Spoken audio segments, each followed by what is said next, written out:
आप सभी का स्वागत है रवि जॉन फार्मिंग लीडर में। मैं रवि त्यागी, आपका होस्ट एंड दोस्त।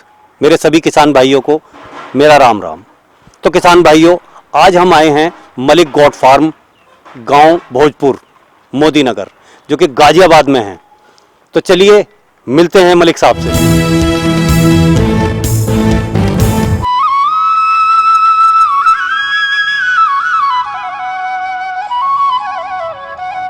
किसान भाइयों, हमारे चैनल को सब्सक्राइब करें और घंटी के बटन को जरूर दबाएं।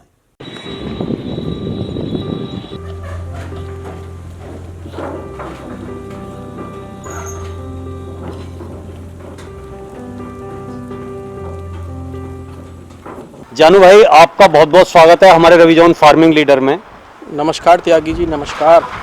आपने जो है ये जो गॉट फार्म किया है, और मैं देख रहा हूँ बहुत दूर दूर तक इसकी लंबाई चौड़ाई देखने के बाद मैं दिल खुश हो गया। तो इसकी जो है शुरुआत आपने कब से की और कैसे की, और इससे पहले आप कौन से बिजनेस में थे? तो ये व्यूअर्स को ये जानकारी दें। देखिए त्यागी जी, ये इस फार्म की जो शुरुआत हमने करी थी 2016 में, दिवाली पे हमने इस फार्म की शुरुआत करी थी जी। और एक हमारे दोस्त हैं इकरामुद्दीन ठेकेदार जी, उनकी ये सोच से फार्म तैयार हुआ था। बिल्कुल। और उन्होंने 2016 में तैयार करा था इस जगह में, गांव भोजपुर में, और 2016 से हम इस फार्म को रन कर रहे हैं। अच्छा अच्छा। तो अब जैसे कि आपने 2016 में ये स्टार्ट किया था, उससे पहले आप कौन से बिजनेस में थे, क्या काम था आपका, और आप फिलहाल भी क्या कर रहे हैं इसके साथ साथ? देखिए त्यागी जी, हमारा तो बिजनेस जो है वो इलेक्ट्रॉनिक्स का है, टीवी एलसीडी का हमारा दिल्ली में बिजनेस है जो अभी भी बरकरार है।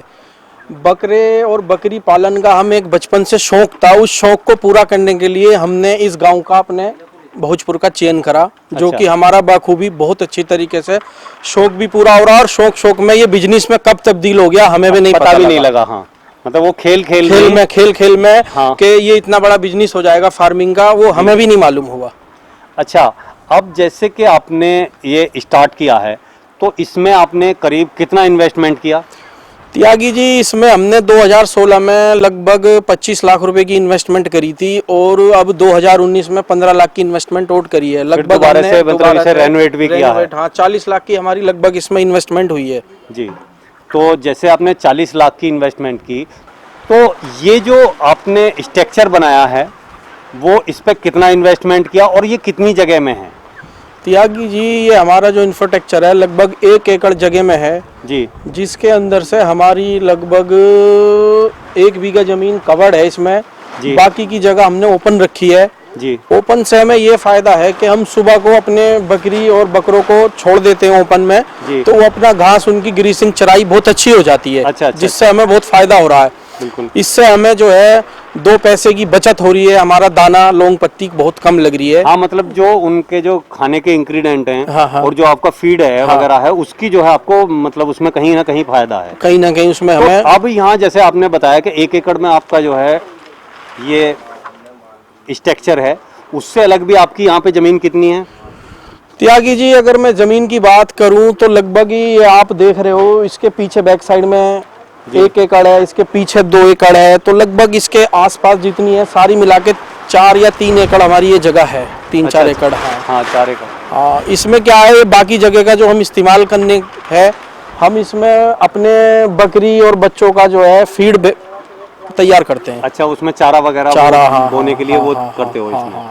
अच्छा, आपने ये इन्वेस्टमेंट तो आपका स्ट्रक्चर पे भी किया आपने, हाँ। तो आप फिर जो है जानवर इस टाइम जो है लाए हैं, उसमें कितना खर्च किया और कितने जानवर हैं इस टाइम फार्म में आपके?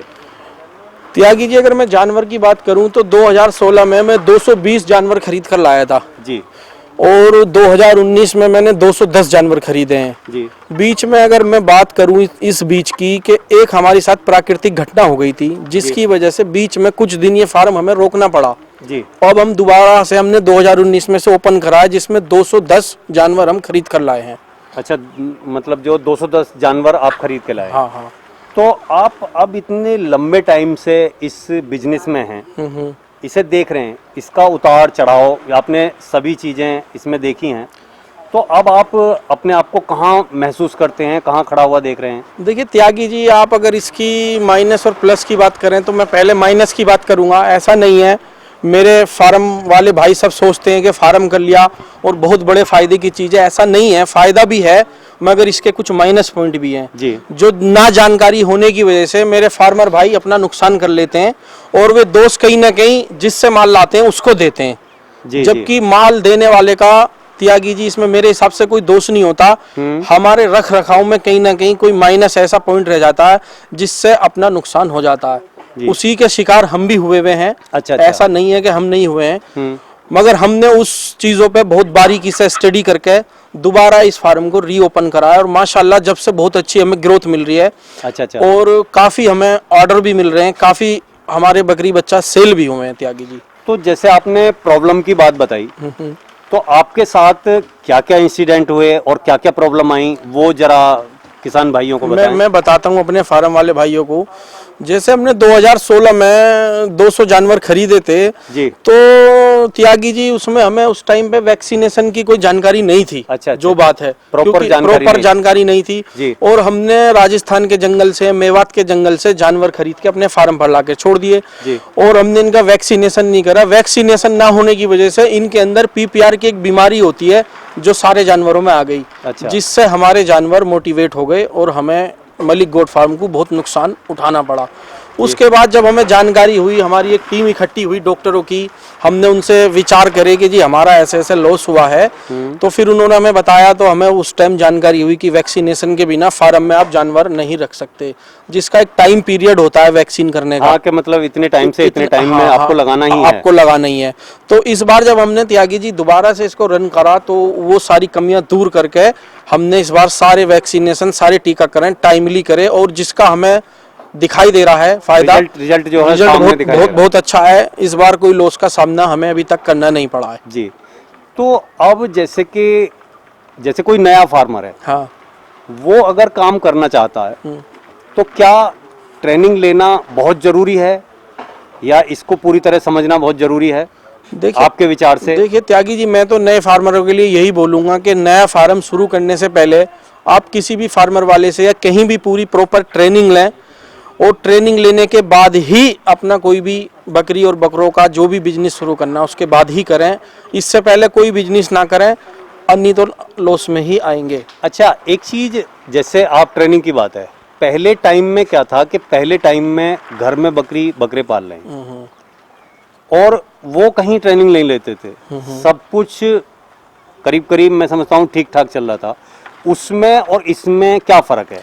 देखिए त्यागी जी, इस बात को मैं आपको ऐसे समझाना चाहूंगा कि एक परिवार के 3 लोग होते हैं जी। तो 3 लोगों को चलाने के लिए आपके पास उनकी विधि का पता होता है कि 3 लोग क्या खाएंगे, क्या नहीं करेंगे। 3 लोगों को आपको सब पता होता है, मगर एक फार्म को और एक खानदान को चलाने में, मतलब एक पूरे परिवार को चलाने के लिए एक बहुत चीजें, मतलब वही बात आएगी कि जैसे एक परिवार चलाना, एक जिला चलाना, एक प्रदेश चलाना और एक देश चलाना। तो वही ये एक मान के चलो कि वो तो एक परिवार और ये एक देश। तो ऐसे ही मैं अपने फार्मर भाइयों से बोलना चाहूंगा कि अगर फार्म चला रहे हैं तो उसकी पूरी जानकारी लें, क्योंकि फार्म के अंदर 150 जानवर होते हैं और सबका अलग अलग क्लाइमेट होता है, अलग अलग फीड होता है, जो कि फार्मर भाई उनको पकड़ नहीं पाते, जिसकी वजह से उन्हें लॉस हो जाता है।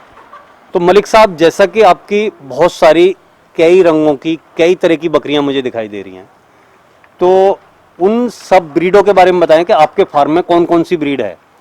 देखिए त्यागी जी, अगर मैं अपनी इस पश्चिमी उत्तर प्रदेश की बात करूं तो यहाँ अगर सबसे सक्सेस कोई ब्रीड है, और अपने फार्मर भाइयों को भी मैं बताना चाहूँगा कि यहाँ बर्बरी और सिरोही हमारे इस पश्चिम में ज्यादा सक्सेस है। जो यहाँ का क्लाइमेट है क्योंकि त्यागी जी हमने यहाँ पर सिरोही, तोतोपरी भी लाए, बीटल भी लाए, नागफनी भी लाए, जकराना भी लाए, सारी हमने ब्रीड रखी, मगर उनमें उतना फायदा हमें नजर नहीं आया जितना इन 2 ब्रीड में नजर आया, और जो है बर्बरी और सिरोही। बिल्कुल। तो मैं अपने किसान भाइयों से ये कहना चाहूंगा कि आप अगर नया फार्म चालू करते हो तो आप बर्बरी और सिरोही से स्टार्ट करें। तो अब आपके पास अब जो है फिलहाल में वो कौन कौन सी ब्रीड हैं? हमारे पास त्यागी जी फिलहाल बर्बरी हैं और सिरोही हैं और बीटल हैं। अच्छा, फिलहाल हम 3 पे बहुत ज्यादा फोकस कर रहे हैं जी।